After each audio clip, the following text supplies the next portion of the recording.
Right, thank you. So again, welcome to the lecture of the elementary principles of chemical processes. Okay, let's recap what we learned on Monday. So Monday we start to learn the solid and the liquid equilibrium, right? We learn the solid solubility in liquid. So the solid solubility is related to the species and the temperature and the pressure, right? But in a normal case, the pressure can be regardless. So we are only talking about species and the temperature, right? Okay, and then generally, if we increase the temperature, the solubility will increase, right? This is from room 0 Celsius to 100 Celsius. However, some of species, some of chemicals increase a little bit, but some of chemicals increase very fast. So this is something to do with the temperature. And the species is that, as this species increase very fast and this species increase very little. So this is what we call solid solubility. And after that we learn supersaturation. Remember, the supersaturation is the speed of the crystallization is much slower than the decrease of the temperature. So, for example, this solution is supersaturated, but if you put a seed or you put an impurity drop this into this solution, this will be the chemicals will be crystallized very fast. And this solution, what we call is supersaturated solution. Okay, and we use this technique to make crystals. Very beautiful crystals. And in the end, we learn water of the hydrate. Some of the chemicals will have water inside the chemical. And as you can see from these figures, the temperature, this is temperature and this is solubility. One of the chemical, the solubility of the chemical dropped after 40. That means after 40 Celsius, this chemical, sodium sulfate, absorbs water into the crystal. So the solubility decreased after 40 Celsius. That's what we learn. Okay, this is example I just showed you last week on Monday, right? So we use it, and then this is the cobalt chloride. Cobalt chloride without water is blue, with water is pink. So we put this chemical into silica gel to make it as an indicator of the humidity. So this is for example, the humidity 20 is blue. Humidity 35 to 50 is getting pink. So you understand this is kind of a dryer or an indicator. So we use these chemicals as a kind of indicator or dryers due to this is what we call hydrated salt. Okay. And this is the example showing you that the material balances on a crystallizer. We start from here, right? We start from here. We end up here. So as you can see, the magnesium sulfate, the water, the crystallized water, or we call the water inside this crystal increase with the decreasing of the temperature, and a decrease with increasing the temperature, right? This is this is the water. Okay. Right. This is what we learned last week. On Monday.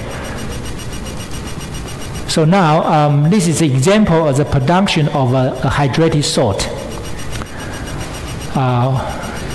We don't need to read the text, and what I want to tell you is this is aqueous magnesium sulfate solution at 104 Celsius. So assume this is a solution, water with magnesium sulfate at 104, and want to make some of the magnesium sulfate powder.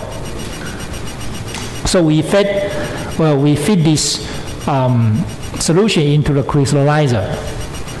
So of course, so inside you have solid magnesium sulfate and water.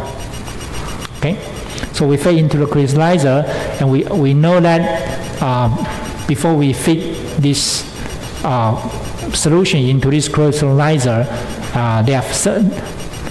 this solution contains 31% of the magnesium sulfate, 69% of the water. Okay, so the we drop the temperature from 104 to 10 Celsius, and then as a result, from 104 to 10, we will get some crystal we call hydrated salt. Okay, hydrated salt. But as you remember, the temperature, this had magnesium sulfate still have water here. Okay, so here we will. So this is a magnesium sulfate with 7 molecular. 1 mole of the magnesium sulfate has 7 moles of the water inside this crystal. Okay, this is crystal, solid, dry. And then I shouldn't say dry, but the solid material. And then the saturated solution at 10, and of course for the crystallizer we have a solution. So we do the separation with this. So, and the text example 6.5-3 tells us that there are 23.2% magnesium sulfate and 76.8% of the water. Right. So the example tells us that we produce 1 ton of the magnesium sulfate with 7 moles of the water per hour in a solid. So, and we want to know what's the input here, what's the input and what's the output of the saturated solution. So these are the example we want to do today with you. Okay, so so the key for this example is again input equal to output, right? There's nothing in there's no chemical reactions in this process. But what you need to know is that this solid has 7 water. So when you do the mass balance, you need to have magnesium sulfate input equal to magnesium sulfate output. Water input equal to water output. So water is not only in the saturated solution, but also in the crystal. So this is the key. So you have M1, N2, okay, and you have M3 here. There's no M3 because you know this 1 ton of the magnesium sulfate in solid. Okay, so the basis is 1 ton. Right, so DOF is what? You have 2 input, two unknowns, and you have 2 equations, like magnesium input equal to magnesium output. So the magnesium sulfate input equal to magnesium sulfate output. Water input equal to water output.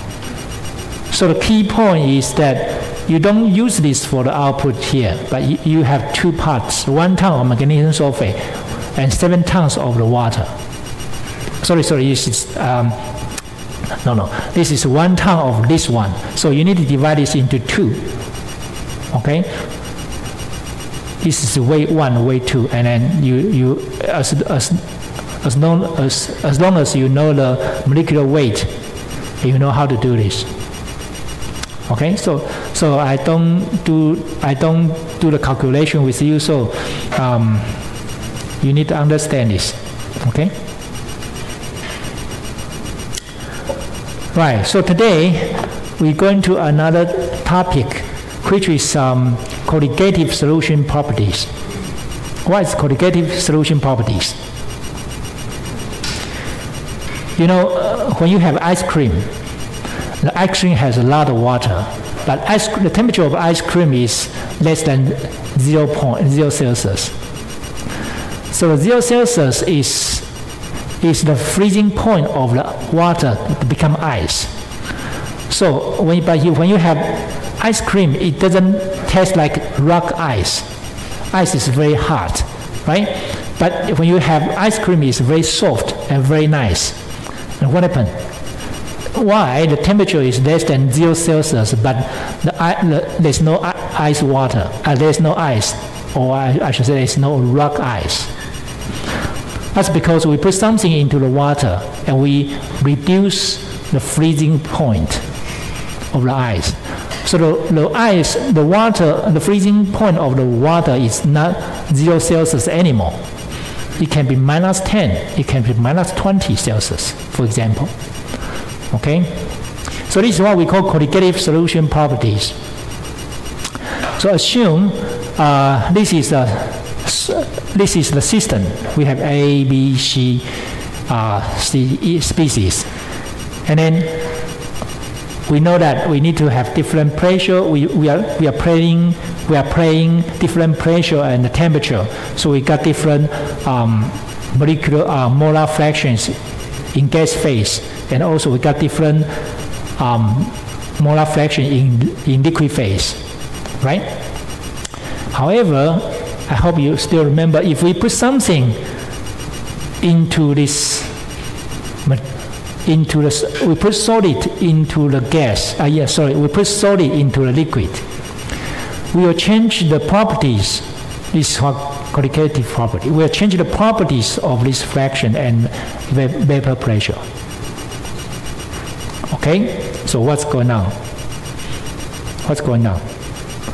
So that means that the physical property of a solution and the pure solvent are different. For example, we are talking about the pure water here, or we put the salt into this water. And then the physical properties, for example, like vapor pressure in the gas phase of the water, and also the mole fraction of the water in the gas phase will be different. So the colligative properties are the properties of the solution that depends on the numbers of the molecules is in a given volume of the solvent, and not on the properties density.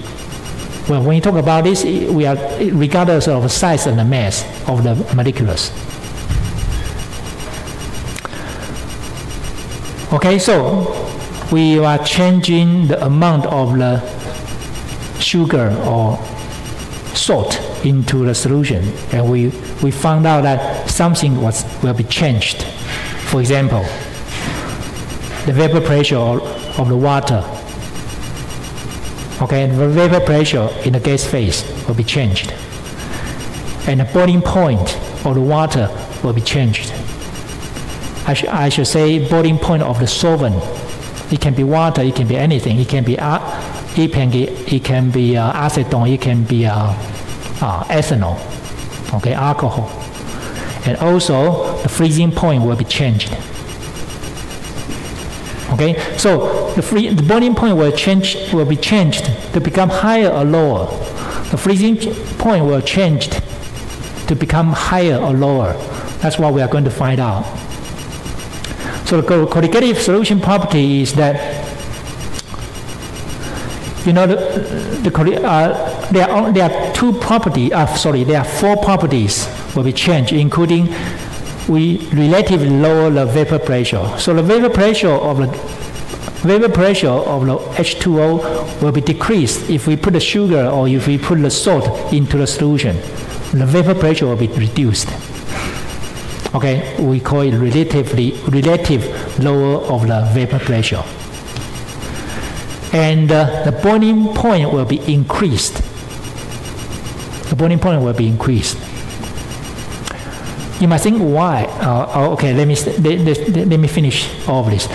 And the third one is the freezing point will be decreased. So the boiling point will be increased, the freezing point will be decreased. For example, the boiling point of water is 100 Celsius. But if we put salt, a lot of salt or sugar into the water, the boiling point will be more than 100. It can be 102, 105, something like this. The freezing point of the water is 0. But if we put salt or sugar into the water, the freezing point will become -10, -5 Celsius, for example. Okay? And the last one will be osmotic pressure.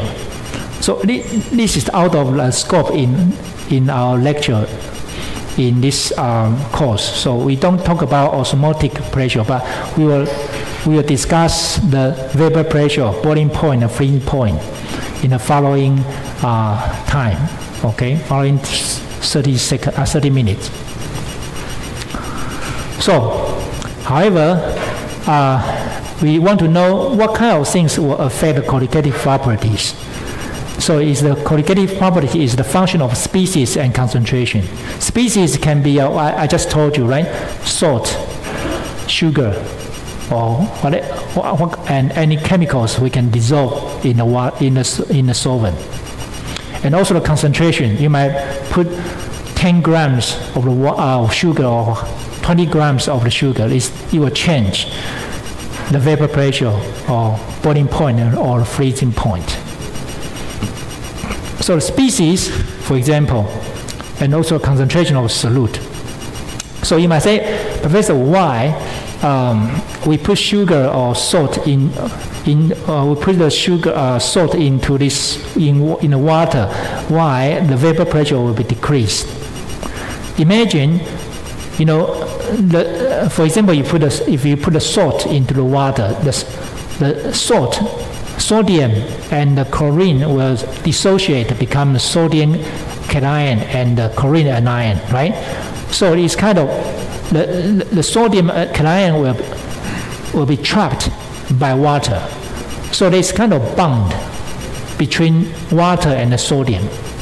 That means what? That means sodium doesn't want water to be scared away from the sodium. That means that what? That means what? In the water, sodium is here. Sodium doesn't want water to go away. That's why the vapor pressure will be lower. Right?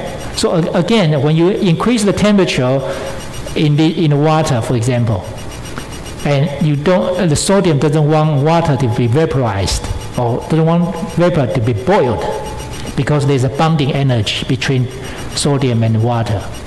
So that's why the boiling point will be higher. You can see it this way. Okay? So this might be the Kahoo next week, right? Okay? So use your imagination to think of this. So colligative property, first of all, let's take a look at the vapor pressure. So that's why I want to tell you, you have sodium and the chlorine and ions, right? So the sodium and water will be trapped. Water will be trapped, will be poured in, or will be bound. I shouldn't say bound. It might be. It's not chemical bonding. It's a kind of physical bond.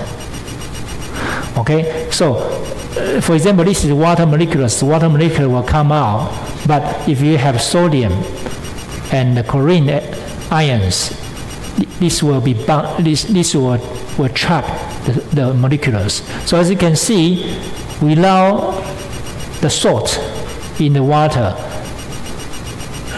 molecule will be easier to be vaporized. The amount of the water vapor in the gas phase will be more compared to the salt water, right? The water with salt. So the vapor pressure of the solvent is proportional to its molar fraction. So the more salt you put into the water, the vapor pressure will be much lower if you put more salt in the water. While if you have a lot of sodiums, you have a lot of ions in the water, so they don't want water to get away. So you just make a comparison of pure water and the seawater, you will see something different. So if you increase the concentration more, the vapor pressure will drop. That means what? The amount of the molecule in the gas phase will be less if you have more salt in the water. Right? So if I have the third container here and I have more concentration of the sodium chloride in the water, so the amount of the molecule will be less. Okay? So this is an example of the seawater. This is a kind of very nice experiment to let you understand the vapor pressure. This is comparison to the seawater and the distilled water. So this is the pure water, and this is the seawater. So you put this seawater and the distilled water into a closed system. So this is a closed system. The water cannot get away from this system. So if you let it stay here with the same amount of water, same amount of the liquid in the container, for a period of time, you will see that the distilled water, the amount of distilled water will be less, and the seawater will be increased. Why? Because of vaporization, vapor pressure. Okay? So the colligative properties is solute, solvent, and concentration. So it's dealing with this. So freezing point of the pure water is 0, but the melting point or freezing point can be depressed by adding the solvent, such as the salt. So that's why we talk. So now we are talking about the amount. For example, if this is pure water, which is 100%, there's no solute, 0. So the melting point and freezing point will be what? Will be 0, right? However, if you if you put the salt into the water, which the ratio is 90 to 10 by weight, so the freezing point will be more than 0 or less than 0. Which one? Will be minus or plus? Will be minus, right? Because we say it's suppression. Okay? It doesn't want to be crystallized. The water doesn't want to become ice because of the interaction between the salt and water. Okay? So it will become minus. How about solvent? If you increase more, if we put the salt more into the water, and then the melting point will decrease, become minus 16, so it's heavy. So that's why, you know, in Russia or in a very, very cold place, you still see the plant. So for the foreign substance, adding the water will cause the freezing point dropped, like sugar, alcohol, any chemicals. And chemical salt will lower the freezing point and the melt ice. Okay, so we have some practical applications, like salt is used on roads and the walkway because it's inexpensive and readily available. This is example, right? Because you don't see this in Taiwan, but in some place where it's very cold, like Russia, you don't want if it's snowing, and the road will be very slippery, so the car will be not easy to be controlled. So you need to put the salt on the road, so it doesn't water doesn't become ice. Okay. For high temperature, like the boiling point of the elevation is that you increase the boiling point, so the water doesn't get vaporized easily at 100. So this is another example in nature. Is that, you know, some of the plants for example, in Russia, it's very cold, minus 40, but the water is still flowing in a plant. So because there's sugar inside, right? So dissolved sugars also play a role in helping the plants to be the frozen tolerant. I just told you the ice cream, right? Ice cream protein, and you have ice, you have sugar, so you can make some nice food.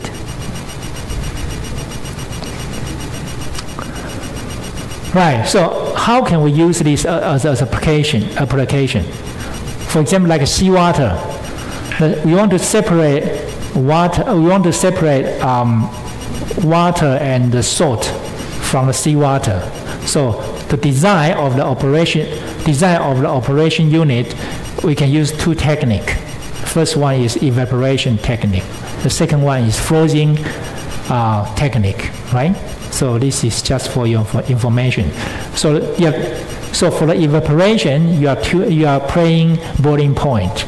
For the freezing application, you are playing freezing point. Okay. Okay. So now we go to the important part, which is the colligative property calculation. How do you do the calculation? Colligative property calculation is that the measure of the values of the colligative solution property. We want to measure the vapor pressure, boiling point, and the freezing point. Are often used to deduce properties of either the solvent or the solute, such as the molecular weight, which cannot easily to be determined by more direct means. Actually, this is calculation is complicated, but of course we are the first year, so we talk about this topic using an easy way. So a relationship of the vapor pressure and concentration of the solution, and boiling and freezing temperatures and concentration. That's what we are going to learn.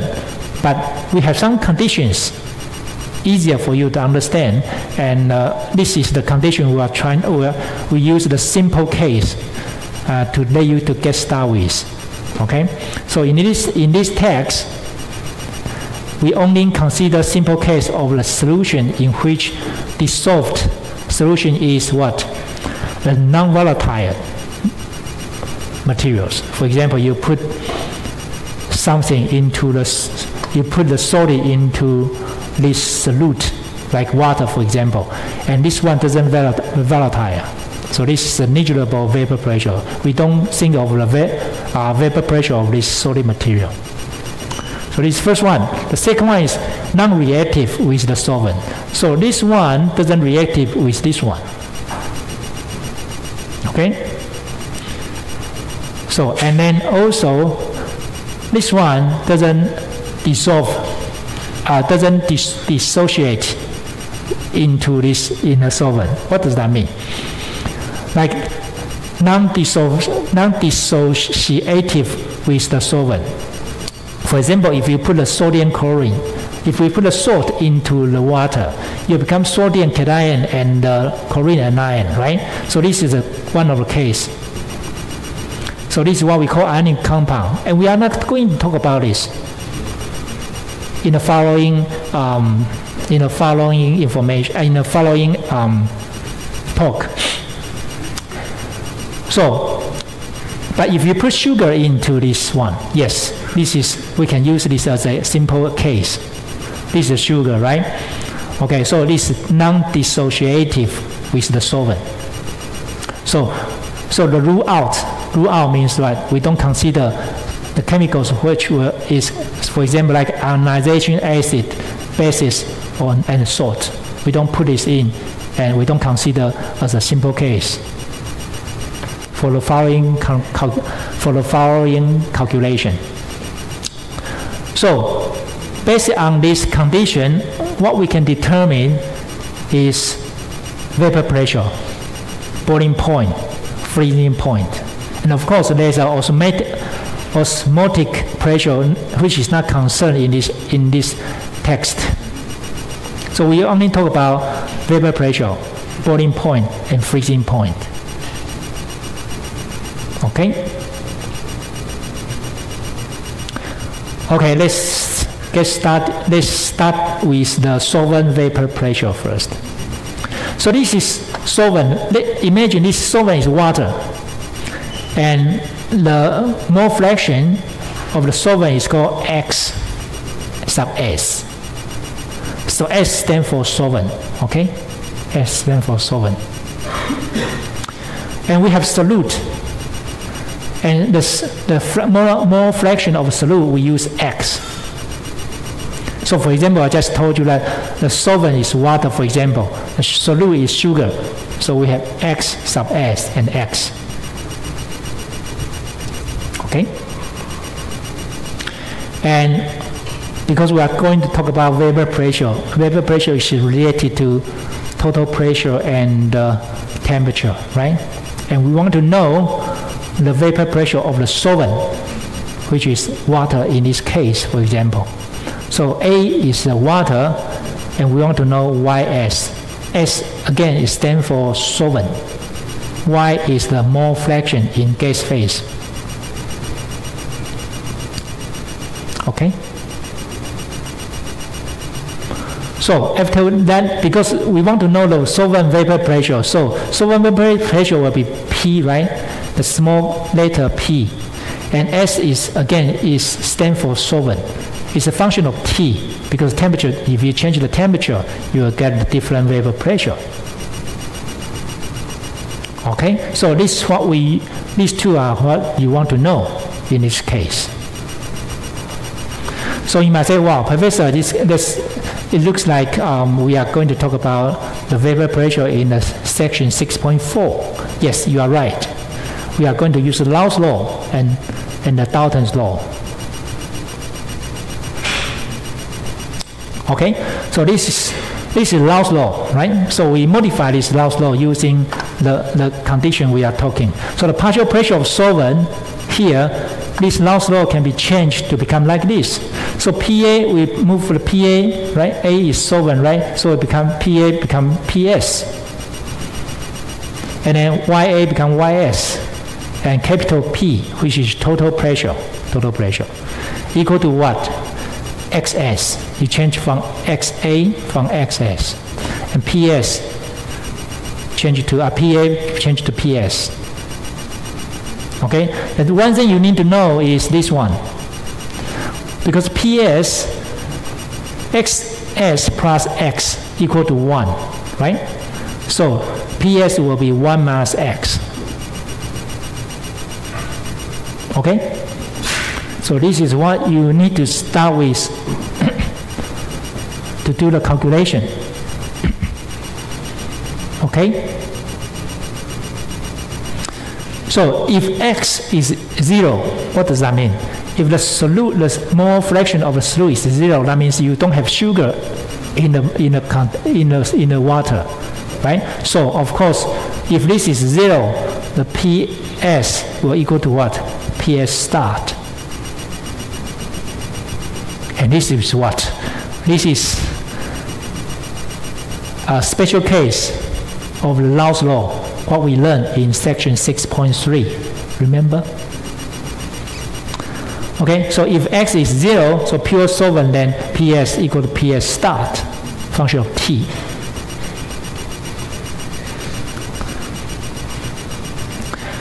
And one more thing I want you to remember is that if the solute is a non-volatile, which is correct, because the condition we want to know is non-volatile, non-reactive, right?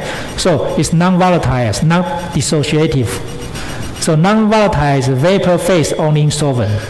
So in this case, that's what we call effective solvent vapor pressure. So we have a blanket here, and we use sub E here. So E stands for effective. So this PS will become PSE, blanket E. E stands for effective. Effective means that it's not volatile, the solute is not volatile. 没有挥发性 Okay?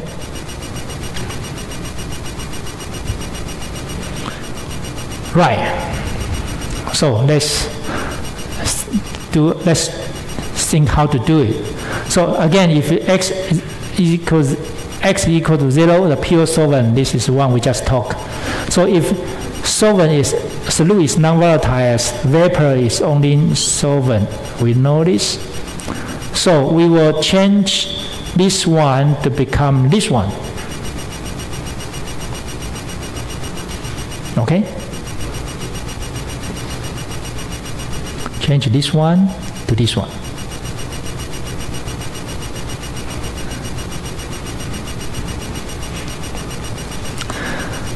And then you understand if this, because 1 minus x is always less than 1, because it's a small fraction, right? So that's why you know the effective vapor pressure is always less than the vapor pressure of the pure solvent. So what happened? That means that if you put any sugar into this one, the vapor pressure is always less than the pure solvent. That means what? Vapor pressure reduce or lowering the vapor pressure. Right? So when you use your imagination, just now I told you that the molecules trapped water in the liquid phase. So the molecule doesn't want water to vaporize. So that means the vapor pressure will be lower. That's what you use the physical way of thinking, right? But this is a mathematic. The mathematical method tells you that the vapor pressure will be always lower than the vapor pressure of the pure solvent. The more concentration of X you put, the effective solvent vapor pressure will be lower, according to this equation. Right? Right? Okay? So please remember this. So that's why we say lower vapor pressure lowering. So next week, Kahoot, I say for the qualitative properties, vapor pressure will be increased. Is that correct? If you answer yes, it's correct. Then you get nothing, right? You get no point. Right, so vapor pressure will be lower. Okay, so this is the one. So effective solvent vapor pressure, this one, and then it will be always less than the vapor pressure of pure solvent. Please remember this. So the vapor pressure lowering is how low? That's why we use delta, right? Delta. So PS, which is the pure solvent, vapor pressure of pure solvent, minus the effective vapor pressure, which is the delta, right? How much? So it will be this one will change to 1 minus x, which is related to x. What does this mean? The differences of the vapor pressure or vapor pressure lowering will be related to the amount, the mole fraction. Mole fraction means what? Mole fraction of sugar means what? The amount of sugar you put. The more amount of sugar you put, the differences of the vapor pressure will be increased. That means you reduce more vapor pressure. Okay? So please remember this equation is easy, but it's quantitative. This x, you increase and you increase this. Okay? So if a solution contains 20% of the solute, which is x equal to 0.2, 20%, right? It's 0.2. So you lower 20% of the vapor pressure.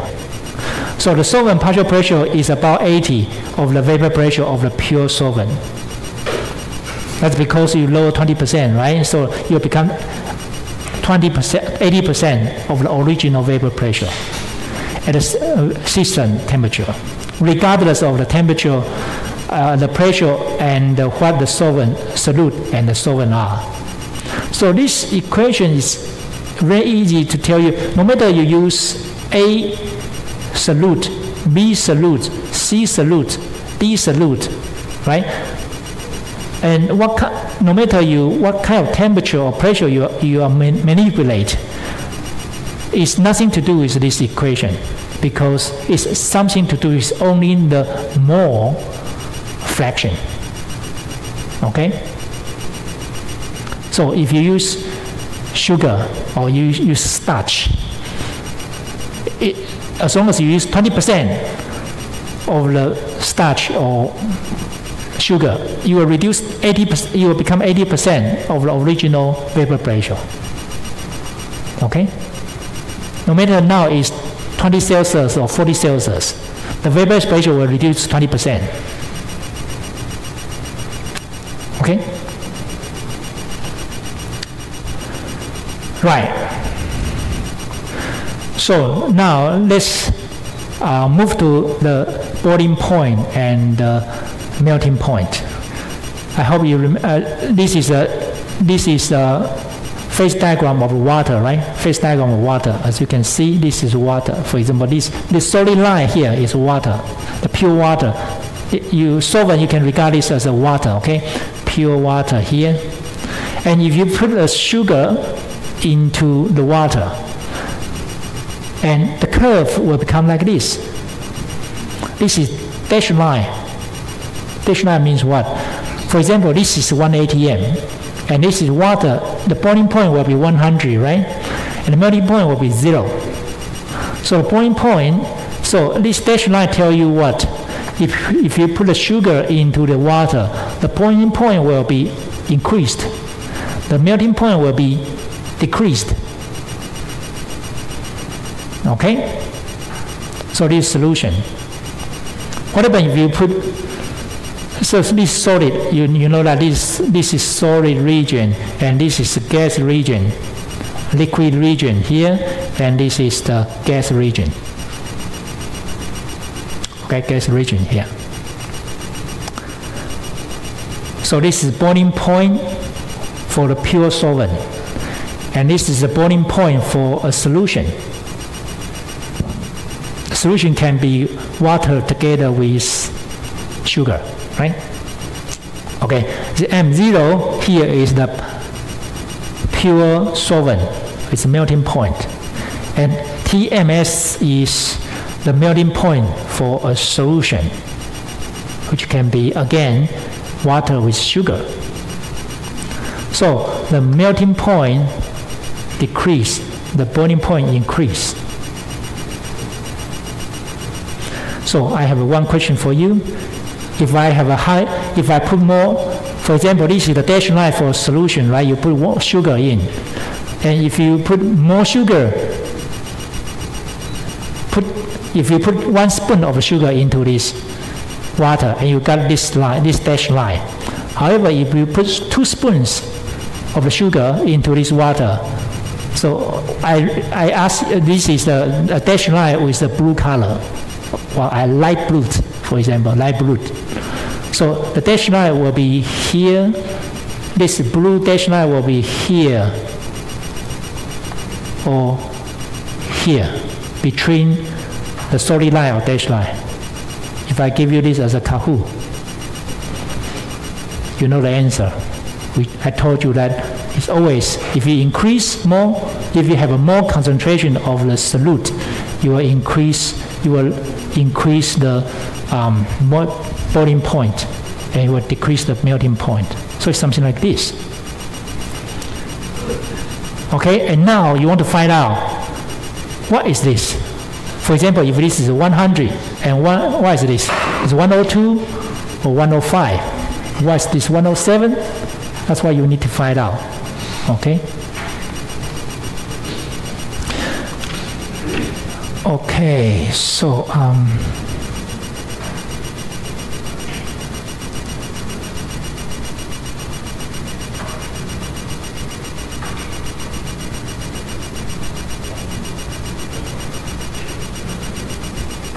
okay, let's finish this slide first.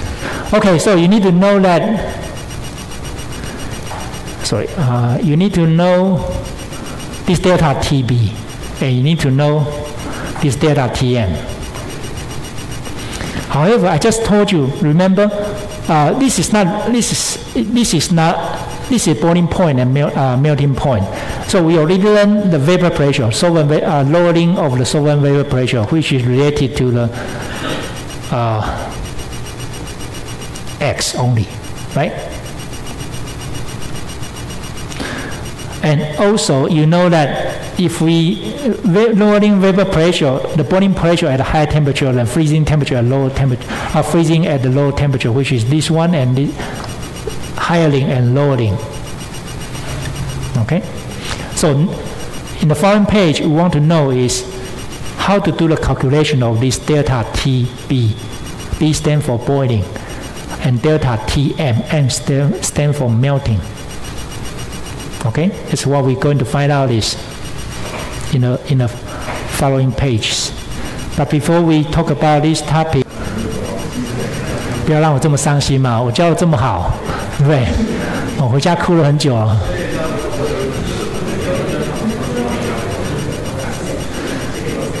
Right. Okay. So now let's use mathematical method to find out what's the delta TB and what's delta TM.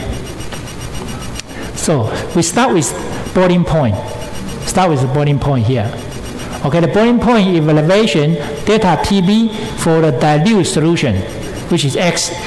Dilute solution, which is not very heavy, not a lot of solute. Okay, so this is boiling point elevation. So according to the Clausius-Clapeyron equation and the equation of 6.5-2, which is this one. This is 6.1-3, and this is Clausius-Clapeyron equation. I hope you still remember this. And this is equation 6.5-2. This is 1. So effective vapor pressure is equal to what? 1 minus X. This is solvent, vapor pressure of solvent. Okay?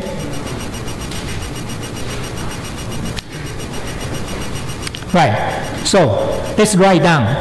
For the pure solvent, so I want to give you points. Does anybody want to tell me what's delta H? 0.5. What is delta H? For the Clausius-Clapeyron equation, what is delta H? Yes. Latent heat. Thank you very much. 0.5. Thank you. Latent heat. Right. Latent heat. Right. So let's write down pure solvent, and we use this PS, right? This PS star is a function of the boiling point. Okay. Equal to what? You put this in. You put a T, you change to T from T to T sub B0. Okay, and then plus B. B is a constant.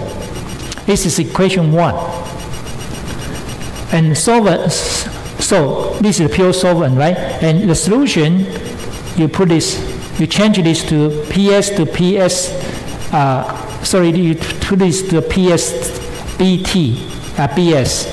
So vapor pressure will be TBS. Instead of B0.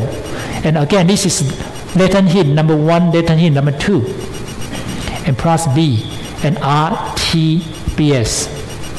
So the differences between this equation is the temperature and latent heat.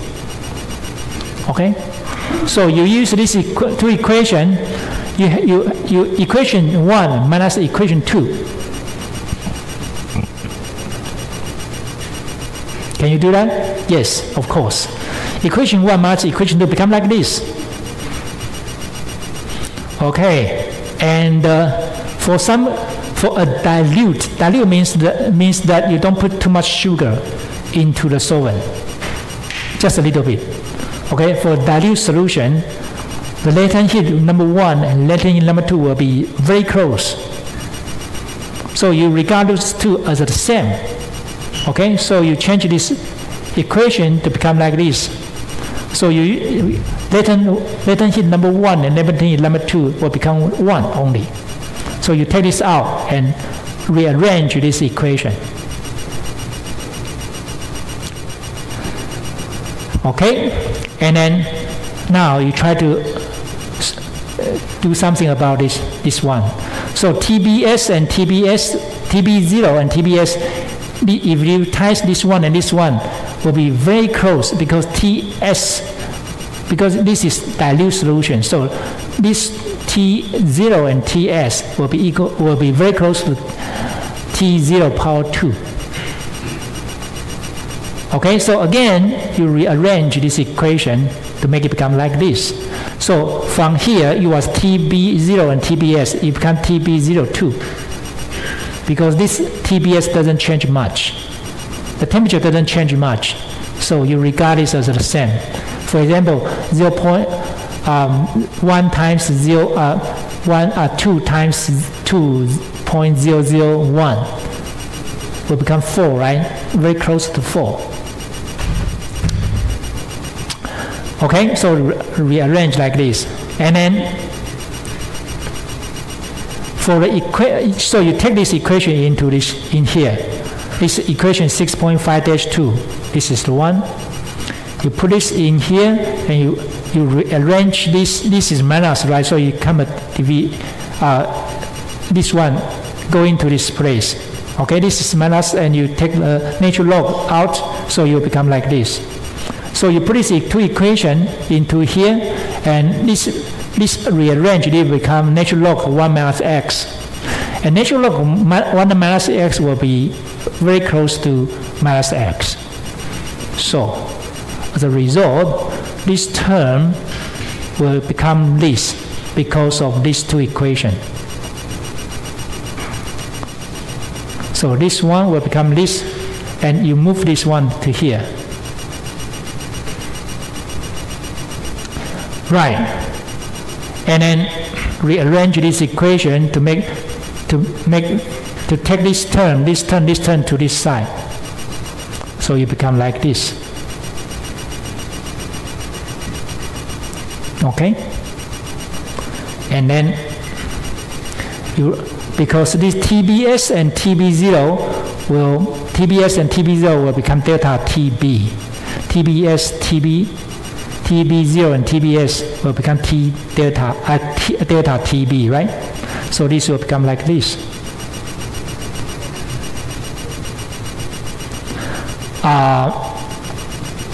You don't need to remember this equation, and you don't need to derive how to get from this to here. I just tell you how, but you don't need to really to practice. Okay, but if you want, you are welcome. You just do it by yourself. But this is the end. And what is this equation tell you? This latent heat is a constant. R is a constant. TB0 is this one. So, for example, this is water at 100 Celsius, 1 atm is 100 Celsius. So this is a constant. So what is delta TB related to? X. X is what? X is mole fraction of the solute. Bingo, right? Bingo. So you know, wow, Professor, this is very easy. So the more amount of the solute I put, for example, sugar, and the more sugar I put, so I got more molar fraction. So I increase the vapor pressure, and also I increase the boiling point. Only related to the mole fraction of the sugar in liquid. Okay, so according to Clauser's Krypton equation and 6.1, which is 6.1-3, and equation of 6.5-2, which is effective vapor pressure, you find out delta TB, which is this one, this equation. Constant, constant, constant, and then if I tell you the latent heat of the water at 100 Celsius, you know latent heat, right? You know this. And what is related is this one, X. So how about delta Tm? Delta Tm is this one. You might say, wow, it's similar. Yes. If you use the same method to do it, to derive the equation, you will get the same answer. But only difference is this is boiling point. Evaporation of the boiling point. This is lowering of the melting point.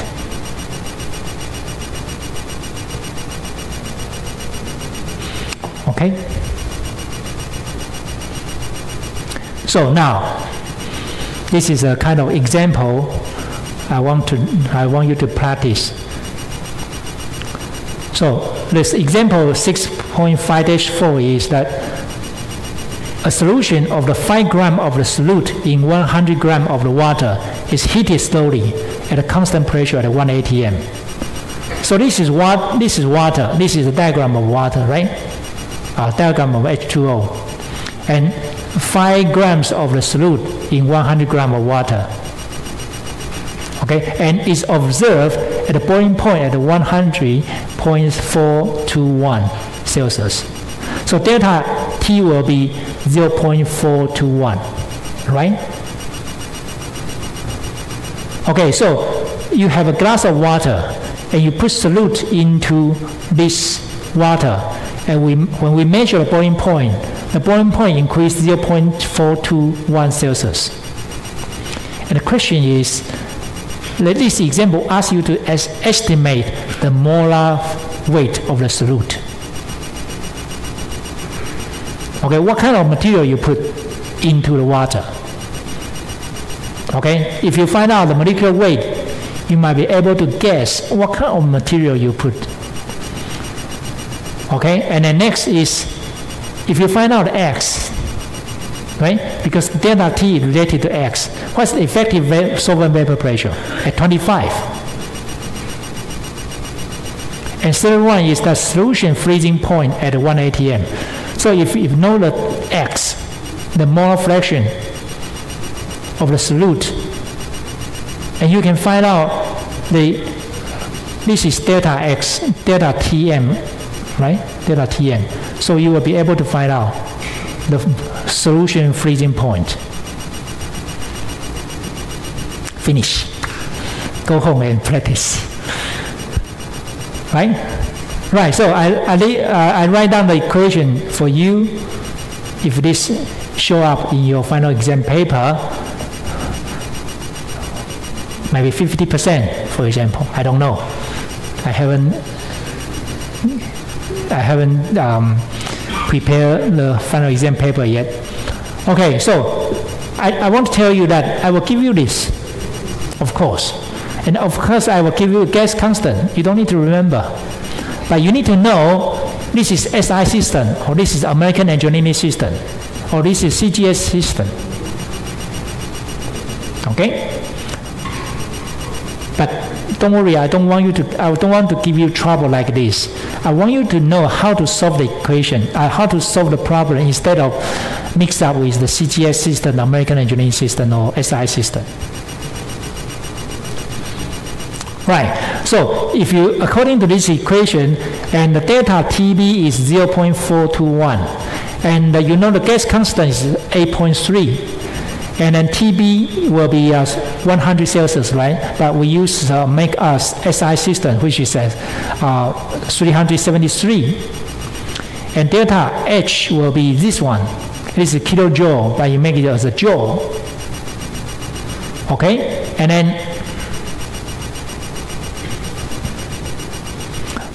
then you realize you rearrange the X here. And you realize after you do the calculation, 0.421 will be equal to 28.5 X. X is what? X is mole fraction of the solvent, of the solute in liquid.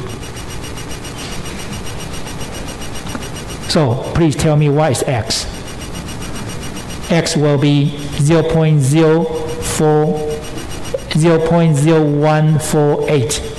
Because the reason we have this equation is this is a dilute solution, right? So of course X will be very low.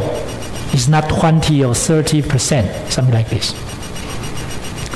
So what is X? X is molar fraction, right? But the question is that this is the things you don't know. What is the solute? What kind of material you put into the water, right? So you know that this molar fraction is more of a solute divided by more solute plus more of a solvent. But the example tells you have 5 grams of the solute in the 100 grams of water. So please, this is junior high school level calculation. So do this by yourself. So the n, you will know what is m, right? M is about 60. 60 is a kind of very, you can guess it's kind of sugar, which is a very small sugar. This is, this is this is very small molecular weight, right? So you know that well. The m is 60. And the second one is that because you know you want to know effective solvent vapor pressure at 25. So you go back to this equation, and then you know effective is that 1 minus x. So you know the x. So the thing is that you need to know the PS, and you realize the PS vapor pressure at 25 Celsius is 23.75 millimeter mercury. So, according to this equation, you realize that effective vapor pressure is 23.4. And 23.4 is less than 23.7. That means what? You're lowering the vapor pressure.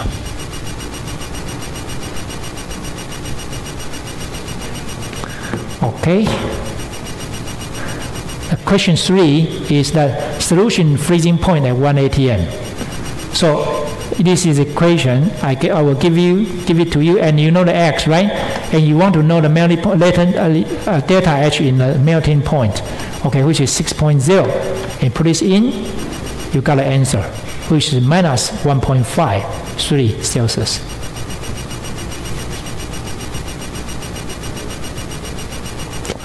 Okay, so this is a summary. I think this is summary. Vapor pressure, lowering, boiling point evaporation, and freezing point depression. I want to tell you, this will be the Kahoot on Monday. Okay, so don't forget about this.